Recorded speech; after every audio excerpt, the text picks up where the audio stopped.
Jablonski diagram.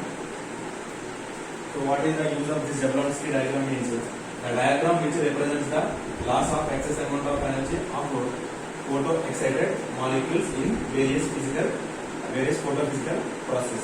In the previous lecture, we are discussing about what is photophysical process. Different types of photophysical process we discussed already. So internal conversion, intersystem crossing, and fluorescence and phosphorescence we already discussed. All these four photophysical processes are represented in one diagram. So that diagram is known as a Jablonski diagram. So what are they in this? What is there in this diagram means different singlet excited states are there and the corresponding triplet excited states are there. S1 it is the ground state, S1 first excited singlet state, like second excited, third excited. Like here triplet states are there. A spin multiplicity what? 3 is the spin multiplicity of this triplet excited state. First triplet, second triplet and third triplet. Now initially the molecule is in ground state. We are irradiating with some amount of light radiation. Therefore the molecule absorbs this energy. The molecule absorbs this light energy and it goes to the excited state. This is called as absorption. Absorption of light radiation. Now here from this state to it comes back from S3 state to S2 state in a non-radiative manner. That means liberating heat in the form of heat. Therefore internal conversion is representing with the wavy arrow. It is occurring between same spin multiplicity. Here, what is this here? T3 to T2. T3 to T2. This is also internal conversion or not? Yes. Wavy arrow means in the form of heat energy. Wavy form means in the form of heat energy. Spin multiplicity also same or not? Triplet 3 and this triplet also 3. Therefore, occurring between the same spin multiplicity, those are called as internal conversion. This is about internal conversion. Next up, intersystem crossing.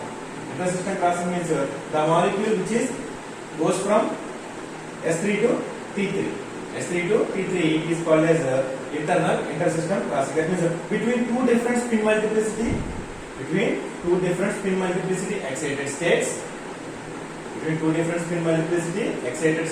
The non-radiative process is occurring, that is called as a intersystem crossing. Here, this spin multiplicity is 1, here spin multiplicity is 3. Like that. Two different spin multiplicity states, there is a non-radiative process it is occurring, that is called as a ISC. It is called ISC. Okay, clear? IC and ISC, these are non-radiative processes. Instead of light, they are emitting heat energy. Next, fluorescence. Fluorescence means the excess amount of energy it is losing in the form of light. Previous case in the form of heat, now here light in the form of light. Okay, so fluorescence means here S1 to S0 between same spin multiplicity. It is a very fast process. That means immediately when the molecule is absorbing energy, immediately it loses some amount of light energy in the form of light, excess energy. That is called as a fluorescence. When light is, that means the source of the light. What we are irradiating, some source with the help of some source we are irradiating this one. When source is cut off, immediately fluorescence also will stop. Next, what is phosphorescence means? The light radiative process. The radiative process which is occurring between the two different spin states. Here triplet state, here singlet state. That process is called as in the form of light. That is called as a phosphorescence.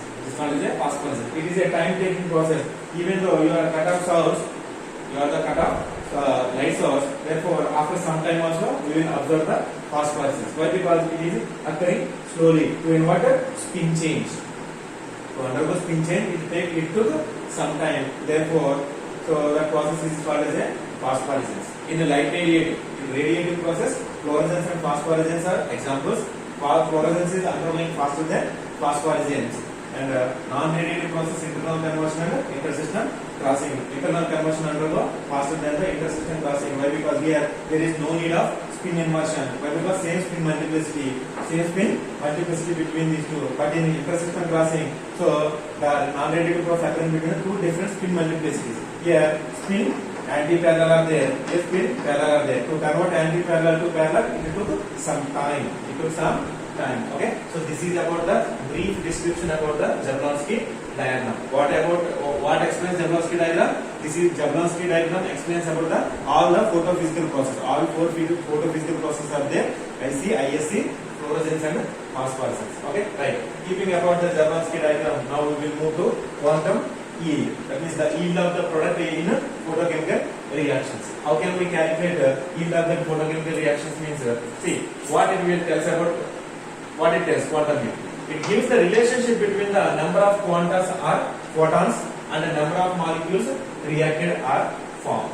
What is the meaning of this one? Means already we know light, it travels not in the form of electromagnetic radiation. It is a quantized. Quantized means what is that? The energy is flowing small tiny packets. That means in a discontinuous manner. In the discontinuous manner, the light radiation travels. Yes or no? So it is a continuous energy or discontinuous? It is a discontinuous in the form of small tiny packets. Each packet it is called as a quanta. Each packet is called as a quanta or photon. Okay, so molecule is irradiating with the electromagnetic radiation. Therefore, one quanta. One molecule absorbs only one quanta. One molecule absorbs one quanta to excited state. But that excited, that means that photon, it may bring the chemical change or may not. Okay, so according to Einstein's theory, each molecule, when molecule is irradiated with the light radiation, each molecule it absorbs only one quanta, one packet of light energy, that is called as a quanta or a photon. But that may be bring the chemical change or may not be bring the chemical change. Okay, right. So this explains about the relationship between the number of quantas or photons are absorbed and the number of molecules are converted to products. Let us see, taking as one example, a molecule irradiated with some amount of light radiation, therefore it will give the product B. Then how can we calculate the yield of this product? Means yield, how much yield we will get? We may get, if any chemical reaction you are doing, therefore you will not get 100% of the yield. It will be 60%, 70%, 80%. It depends on the reaction conditions. So how can we calculate how much amount of yield we will get by basing on this formula? Quantum yield phi, not pi. Pi is osmotic pressure. Here phi. Phi is equal to number of moles of A reacted or B formed. That means reacted, how many reactants are involving and how much amount of product is formed, number of moles by number of quanta absorbed. Any quantas absorb చేసుకునేదని ఇక్కడ చూడండి. So this is written in the form phi is equal to number of moles of A reacted by intensity of the absorbed light. That means what is the meaning of IA? With how much energy you are supplying to the molecule. Intensity means nothing but how much amount of energy. Okay, absorbed light. How can we calculate intensity of absorbed light? Generally, we are giving some amount of energy, I naught. We are giving some amount of, this is the molecule A. I am giving I naught to the A. Intensity of the incident light. But this molecule won't absorb all the energy of this radiation. Some of it transmitted and remaining some amount of energy it is absorbed. Therefore, I naught is equal to, I am writing transmitted light plus absorbed. Some amount of energy it is absorbed. Clear or not? When a molecule is irradiating with some amount of energy, so that molecule should not absorb all the radiation, all the energy. But some of the energy it transmits. Few of the energy it absorbs. This is the formula. I naught is equal to IT, transmitted light plus absorbed light. Now I will calculate IA. I want how much amount of energy absorbed. That amount of energy is responsible for the chemical change. IA is equal to I naught minus IT. You will get the IA value. How many number of moles are you are taking? Substitute both these two values. You will get the quantum yield. You will get the product. How much product you are getting? From few Photochemical reactions quantum yield is this much here. For this reaction, quantum yield is very much high, 10 to the power 5 to 10 to the power 6 you will get.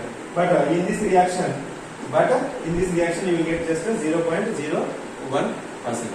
0.01%. That means this reaction undergo very much faster than this one. This is about the introduction about the basic photochemistry. Okay. So in the next video I will start our core syllabus. All the things we are applying to organic molecules. How organic molecules interacts with light. What type of chemical changes are occurring in the organic molecules. Right.